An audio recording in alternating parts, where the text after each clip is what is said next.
Good afternoon, everybody. I apologize for my tardiness, but I came directly from the Oval. I have some newsy updates to share from the President, which I know you all very much value and appreciate. So let's get to it. The President promised millions of Christians across the country on the campaign trail that he would create a White House faith office when he returned to the White House, and he has delivered on that promise. The White House Faith Office has put together an extraordinary week-long celebration currently underway for Holy Week ahead of Easter Sunday. The President signed a Holy Week proclamation, filmed a special presidential video message, and will be hosting a pre-Easter dinner tomorrow night and a White House staff Easter worship service on Thursday. The President and the First Lady are honored to continue the tradition of the White House Easter egg roll, which will take place on the South Lawn next Monday. In other news, President Trump is turning America into a manufacturing superpower again. Yesterday, there was a monumental announcement by NVIDIA, one of the largest companies in the world. This is just the latest example. For the first time ever, chip-making giant NVIDIA will produce AI supercomputers entirely in the United States as part of its pledge to produce $50 billion worth of AI infrastructure in our country over the next 4 years. With their manufacturing partners, they have commissioned more than 1 million square feet of manufacturing space to build and test NVIDIA Blackwell chips in the great state of Arizona and AI supercomputers in the great state of Texas. NVIDIA's founder and CEO Jensen Huang touted how the engines of the world's AI infrastructure are being built in the United States for the first time. This is the Trump effect. This follows trillions in other U.S. investments announced already, including $500 billion from Apple in U.S.-based manufacturing and training, $100 billion from TSMC and U.S.-based chips manufacturing, and the $500 billion private investment led by OpenAI, Oracle, and SoftBank in artificial intelligence infrastructure. Under President Trump, we're going to produce the cars, the ships, the chips, the airplanes, minerals, and medicines that we need right here in America at the hands of American workers. On the border, President Trump continues to break records and protect our homeland. According to CBP, Border Patrol apprehensions along the southwest border for the entire month of March 2025 were lower than the first 2 days of March 2024 under Joe Biden. Incredible law enforcement officers are arresting violent illegal aliens from American communities every day. Here are a few examples from the latest ICE report, which I received this morning. ICE Los Angeles arrested a 54-year-old citizen of Mexico convicted of rape by threat, sodomy with a person under 14 years, and kidnapping in San Jose, California. ICE Houston has arrested a 23-year-old citizen of Mexico convicted of predatory criminal sexual assault of a child in Cook County, Illinois. ICE Houston arrested a 64-year-old citizen of Honduras convicted of murder in Los Angeles County, California. ICE Chicago arrested a 49-year-old citizen of Guatemala convicted of assault and arson in Prince William, Virginia, not far from here. ICE Denver arrested a 36-year-old citizen of Mexico who is registered as a sex offender and has been convicted of sexual assault of a child in Lake County, Colorado. ICE Baltimore arrested a 50-year-old citizen of China convicted of sex trafficking in Bel Air, Maryland. And ICE Boston arrested a 46-year-old citizen of Jamaica convicted of 3 counts of rape of a child and 2 counts of indecent assault and battery of a child under 14 in Boston, Massachusetts. President Trump and our administration will not rest until every single violent illegal alien is removed from our country. The safety of the American people is too important to settle for anything less. On that note, the Democrat and media outrage over the deportation of Abrego Garcia, an MS-13 El Salvadorian illegal alien criminal who is hiding in Maryland, has been nothing short of despicable. Based on the sensationalism of many of the people in this room, you would think we deported a candidate for Father of the Year. That's because, unfortunately, many in this country care more about this quote-unquote Maryland father, a legal alien MS-13 gang member, than a Maryland mother and an American citizen who was brutally murdered at the hands of a different illegal alien. Of course, I am referring to Rachel Morin. And if you didn't see, yesterday, a Maryland jury found illegal alien Victor Antonio Martinez Hernandez guilty of murdering Rachel Morin in August of 2023. She was a 37-year-old mother of 5 who was jogging in an otherwise safe community northeast of Baltimore when this monster ambushed, strangled, and beat her to death before stuffing her brutalized body in a tunnel drain. The Morin family finally got justice yesterday, but they will never get Rachel back. Our hearts go out to Rachel's family, her 5 children, and her mother, Patty, who has suffered the unimaginable loss of her daughter. In case you missed it last week, President Trump signed a national security presidential memorandum directing federal agencies administering federal land on the border to make land available to the Defense Department in a new national defense area. This followed the president's Day 1 executive order committing his administration to marshal all available resources and authorities to stop the unprecedented flood of illegal aliens into our country and to obtain complete operational control of the borders of the United States of America. Once again, the president is fulfilling another key promise. This new national defense area spans more than 170 miles across our border in New Mexico. But in the coming weeks, this administration will add more than 90 miles in the state of Texas. This national defense area will enhance our ability to detect, interdict, and prosecute the illegal aliens, criminal gangs, and terrorists who were able to invade our country without consequence for the past 4 years under the Biden administration. It will also bolster our defenses against fentanyl and other dangerous narcotics that have been poisoning our communities. With all of this work being done to make America great again, we continue to see a positive response from the American public. A brand new poll published from the Daily Mail and JL Partners this morning found that President Trump's approval rating is at an all-time high. That's because the president is working tirelessly to keep his promises to the American people, as I just saw him doing today in the Oval Office. We have a reporter in our new media seat today, Matthew Foldy. I like your boots, Matt, who is the editor-in-chief of the Washington Reporter. Washington Reporter is a new, fast-growing outlet that breaks stories about legislation and interviews leaders in Congress and across the administration. The publication's readership includes the highest levels of business and government. And with that, please kick us off, Matt. And we've interviewed you as well. So Caroline, thanks so much for having me here on behalf of our readership and the millions of Americans who I think appreciate what you're doing with the new media seat here and making this a more accessible briefing room. I'm curious with Harvard, we saw the Trump administration today announced it's cutting around $2 billion, or freezing $2 billion in funds to Harvard because the campus has serious problems with violence and with anti-Semitism. We saw President Obama, former President Obama, side with Harvard, which rejected the Trump administration's demands. I'm curious, where does the administration see this going with Harvard and with other colleges and universities in America that are refusing to reform in wake of the sort of craziness that we've seen take over some of them? Thank you, Matt, for being here, and thanks for the question. When it comes to Harvard, the president's position on this is grounded in common sense, in the basic principle that Jewish American students, or students of any faith, should not be illegally harassed and targeted on our nation's college campuses. And we unfortunately saw that illegal discrimination take place on the campus of Harvard. There are countless examples to prove it, particularly with the stunning confession by then Harvard President Claudine Gay, who said that bullying and harassment depended on the context. The president at that time made it clear to the American public he was not going to tolerate illegal harassment and anti-Semitism taking place in violations of federal law. So the president made it clear to Harvard, follow federal law, no longer break Title VI, which was passed by Congress to ensure no student can be discriminated against on the basis of race, and you will receive federal funding. Unfortunately, Harvard has not taken the president or the administration's demands seriously. All the president is asking, don't break federal law, and then you can have your federal funding. I think the president is also begging a good question.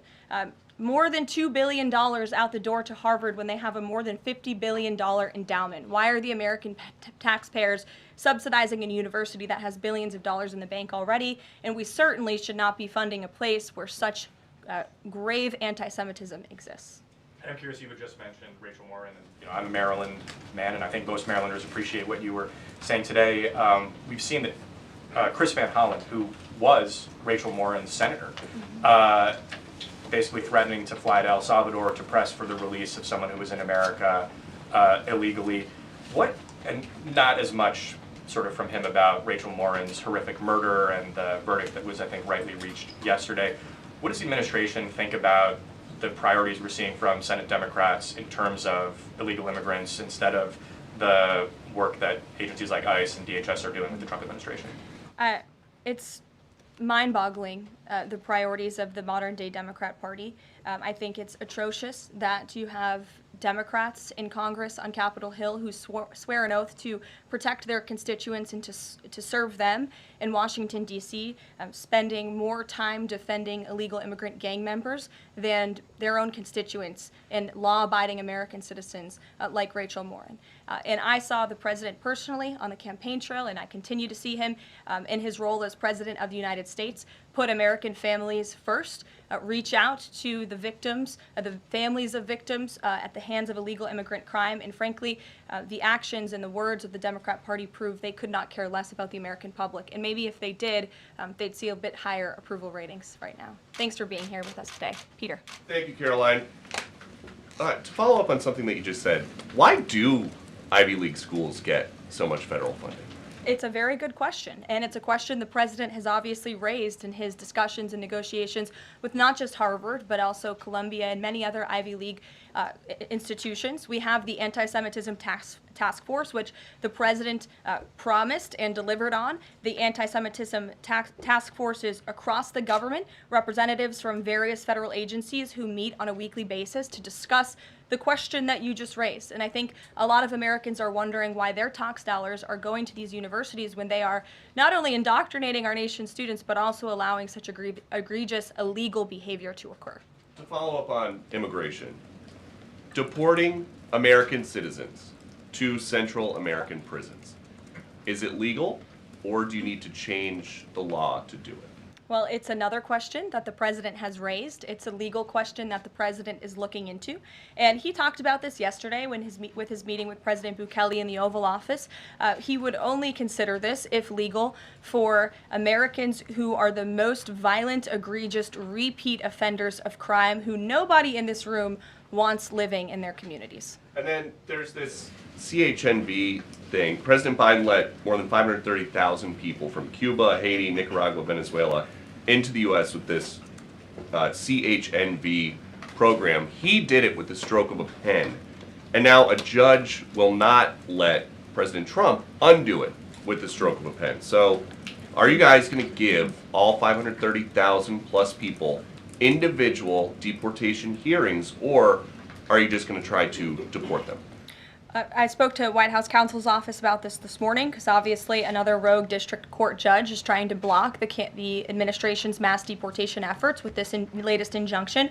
We will fight this in the court of law, and we will ensure that every individual who illegally entered our country and was really taken advantage of by the previous administration because they abused the parole system in this country to fast track legal status, as they said, for these illegal immigrants, and they completely abused our legal system. Many of these paroled individuals were then given temporary protective status, which the intention of that TPS was only supposed to be used in times of war or storm or destruction in the home countries of these migrants. It was completely abused.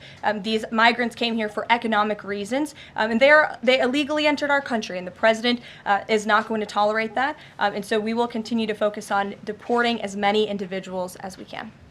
Jennifer. One on tariffs and one on Russia. Can you give us any sort of an update on which deals are in hand or are close? Which countries are reaching a deal on tariffs? And then on Russia, can you give us an update on what the agreement was with Russia? The president yesterday said that he thinks we'll be seeing some very good deals very soon. Can you talk a little bit about what Russia agreed to? Sure. I don't want to get ahead of our United States Trade Ambassador and Secretary of Commerce, the Secretary of Treasury, all the great individuals who are working incredibly hard to cut these good trade deals. And the president's deeply involved in this as well. He has made it clear to his trade team he wants to personally sign off on all of these deals too. And so I don't want to get ahead of them on announcements, but obviously, as you've heard from numerous administration officials, there have been many talks with countries. We've had more than 15 deals, pieces of paper put on the table, proposals that are actively being considered. And as we've said consistently, more than 75 countries have reached out. So there's a lot of work to do. We very much understand that, but we do believe that we can announce some deals very soon. And then on Russia, can you say, did Russia agree to anything with Special Envoy Steve Witkoff?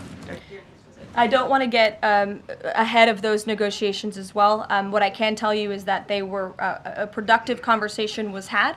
As the presidential envoy Steve Witkoff said last night, he believes that Russia wants to end this war, and the president believes that as well. There is incentive for Russia to end this war, and perhaps that could be economic partnerships with the United States. But we need to see a ceasefire first, and the president and the presidential envoy Witkoff made that very clear to the Russians.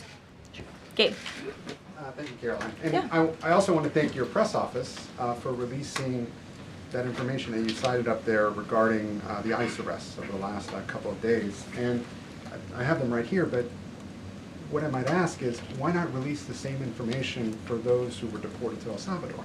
Well, first of all, the information was released by the Department of Homeland Security. The individuals on the flights to El Salvador are foreign terrorists, and those are counterterrorism operations. They are much different than the arrests and final order of removals that you see on a day-to-day basis that law enforcement agents are conducting around the country.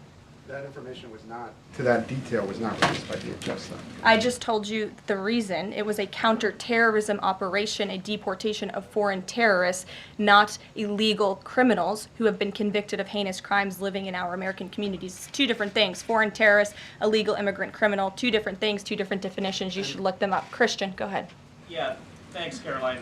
Does the president support raising the corporate tax rate to pay for all these other tax cuts he wants to see move through Congress? Look, I've seen this idea proposed. I've heard this idea discussed, but I don't believe the president has made a determination on whether he supports it or not. And then secondly, do you have any information on the status of Eden Alexander? Hamas says they lost contact with the unit guarding him following an Israeli airstrike earlier today. I don't have updates. I have not seen that report, but I can certainly check in with our National Security Council. I have spoken to the president about Eden Alexander, and he's made it very clear to our national security team that finding him is a priority, but unfortunately I don't have any updates to share. But it's a very important matter, and certainly we can check in. Sure. Hi. How Hi. concerned is the president that a federal judge could hold a Trump administration official in contempt of court for defying deportation orders? We are complying with all court orders. So I see what you're trying to do there with that question, but we're very confident that every action taken by this administration is within the confines of the law, and we continue to comply with the court's orders. And you have seen that, and the president made that clear yesterday in the Oval Office with President Bukele. Sure. Thanks, Caroline. Could you, just going back to El Salvador, could you just explain to us a little bit more about the legal basis on which you may be able to send US citizens to prison there? I know you said President Trump is looking at it, but can you explain to us a little bit more about how that might be possible? We're looking at it, and when I have more for you to share, I certainly will. Sure.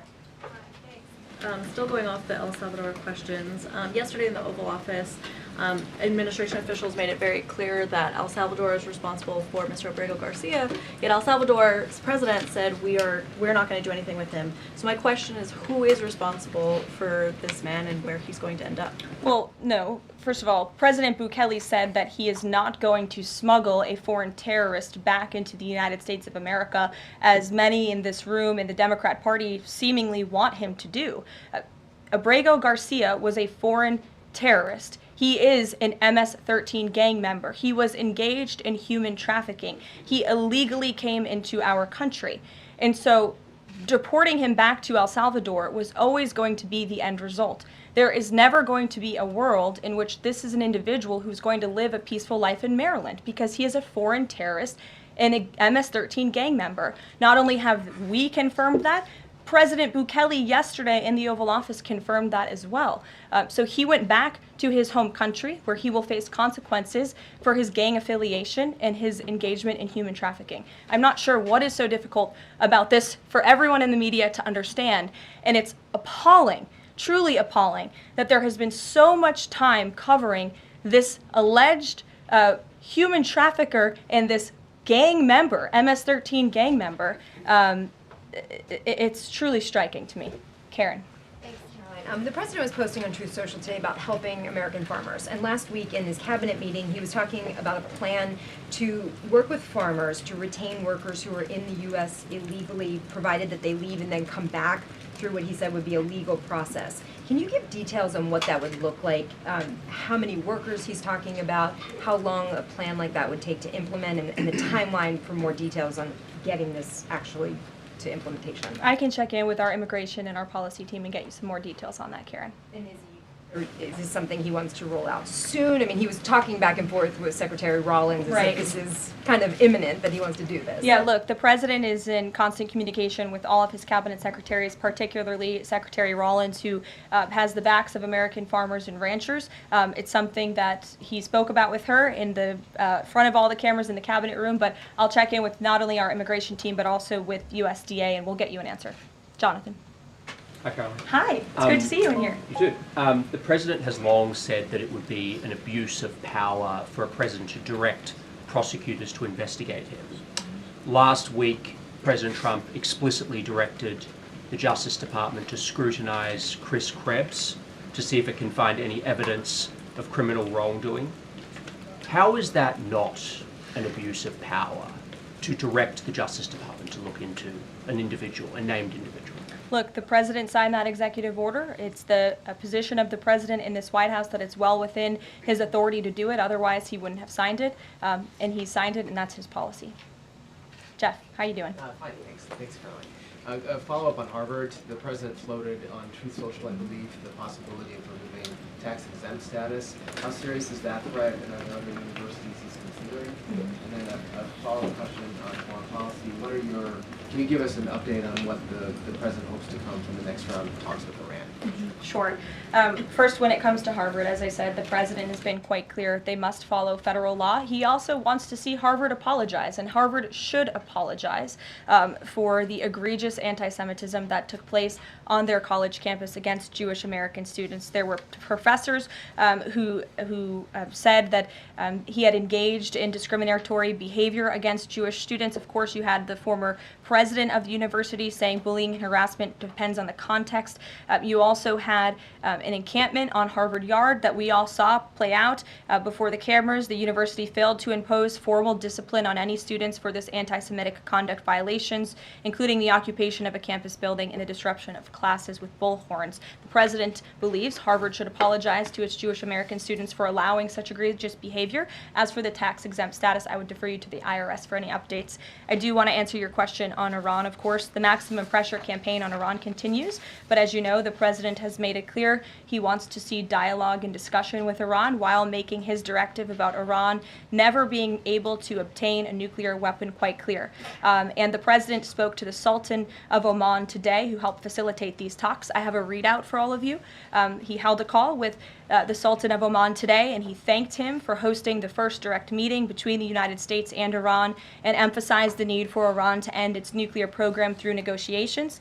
The two leaders also discussed the United States' ongoing operations against the Houthis and emphasized that the Houthis will pay a severe price until they end their attacks on maritime traffic in the Red Sea. As you know, an additional negotiation between Steve Witkoff and Iran's representative has been scheduled for Saturday. And since these are ongoing negotiations, I have nothing more to add on that. Thanks about Iran. Sure. Thank you, Caroline. When you said that the president said that Iran will never have nuclear weapon, is the focus on dismantling the entire nuclear program, or it just restricting enriched uranium or the missile program? The president does not want to see Iran have a nuclear program. He does not want Iran to obtain a nuclear weapon. He's been very clear about this. Shelby. Shelby, you have a seat today. I know, stole it. Glad to see it. Two quick ones on TikTok. First, is the president expecting to extend the TikTok ban that's now June 19th if China doesn't come to the table in time? Well, June 19th is a long ways away, obviously. I think it's 2 months away. 2 months is a long time, and the Trump administration, as you have all seen, we work at Trump speed around here. We get a lot done, so definitely don't want to get ahead. The vice president continues to lead these negotiations and talks. The president's involved, and they're ongoing. And then the president previously said he'd consider reducing tariffs on China in order to get a TikTok deal done. Is that option still on the table? Look, the president has made his position on China quite clear, although I do have an additional statement that he just shared with me in the Oval Office. The ball is in China's court. China needs to make a deal with us. We don't have to make a deal with them. There's no difference between China and any other country except they are much larger.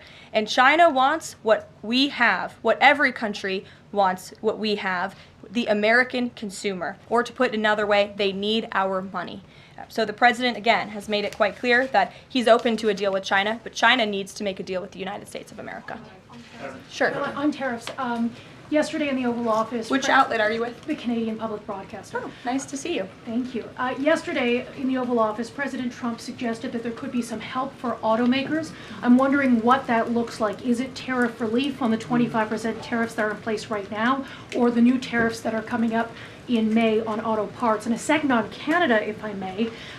President Trump's tone when it comes to Canada-U.S. relations, Canadians have noticed it's shifted a bit in the past few weeks. Ever since the election campaign started, he stopped talking about Canada becoming the 51st state, at least publicly. I'm wondering if that's on purpose and why. I would reject the president's position on Canada has shifted. Perhaps he just hasn't been asked about Canada by questions from this group in the Oval Office, but they see him almost every day. But the president still maintains his position on Canada. The United States has been subsidizing Canada's national defense, and he believes that Canadians would benefit greatly from becoming the 51st state of the United States of America. As for autos and auto parts, I don't have anything to read out for you there, but I think the point the president was making is flexibility, and he has flexibility when it comes to negotiations and talks, but ultimately his goal in his fair trade deals that he is pursuing with many countries around the world is to put the American worker first. And we had automakers and auto workers here at the White House on Liberation Day who believe in this president and his negotiating ability to put them first and to bring those jobs back to the United States of America. And the president's been very clear about that in his conversations with the automakers as well. Deanna, go ahead. Thanks, Caroline. One on Ukraine and one on China. On Ukraine, this past weekend, Zelensky offered an invitation to President Trump, extending an offer for him to visit Ukraine. Just wondering if there's any update on that. Has Trump seen that offer and what he's thinking about? I don't know. Actually, I haven't talked to the president about that, or if he saw Zelensky's offer. I'm sure he did. I haven't spoken to him about it. I can ask him what he thinks. I certainly don't have any plans to share on a potential trip to Ukraine, though. And then on China, this last week, Chinese officials were posting videos on, social media sites depicting a Trump, J.D. Vance, Elon Musk in AI-generated videos working in factories, putting together Nike shoes and iPhones and products like that. Does the White House, have they seen these videos? Do you guys have a response to that? I have seen the videos. I'm not sure who made the videos or if we can verify the authenticity, but whoever made it clearly does not see the potential of the American worker, the American workforce. The president believes in the American people, and he knows that we have the best not only consumer base in the world, but also the best workforce in the world. And that's why he's so focused on bringing investments home and shoring up our critical supply chains and bolstering our manufacturing here as well. Brett. Thanks, Caroline. Would the president support a ban on members of Congress trading stocks? I'm certain that's something the president would be interested in looking at, and I can ask him if he would support such a bill. Sure. Yes. I have a question about the president's post from this morning on farmers. He asked farmers to be patient and just hold on. But a lot of farmers that I've talked to in the last week or so have said, they're in the middle of spring planting season, and that a trade war makes everything sort of up in the air. What would his message to them be? And also, is there anything specifically planned to provide relief like in President Trump's last term? Yes, well, relief is being considered. The Secretary of Agriculture, I know, has spoken to the president about that, and again, it's being considered. And as for the president's message to the farmers, he put it out himself. He could speak for himself much better than I can speak for him, and so I would just direct you to the statement he had telling the farmers again and reiterating his support for them and that he has their backs, which he certainly does. Kelly, in the back. Thanks, Caroline. 2 questions. The first one, a Georgia man was just arrested over alleged threats to kill Director of National Intelligence Tulsi Gabbard. Reportedly, there is now increased security around the FBI Deputy Director. Can you talk about the level of threats against various administration officials, and then a second one on Biden. I'm sorry to hear that. I had not seen that report.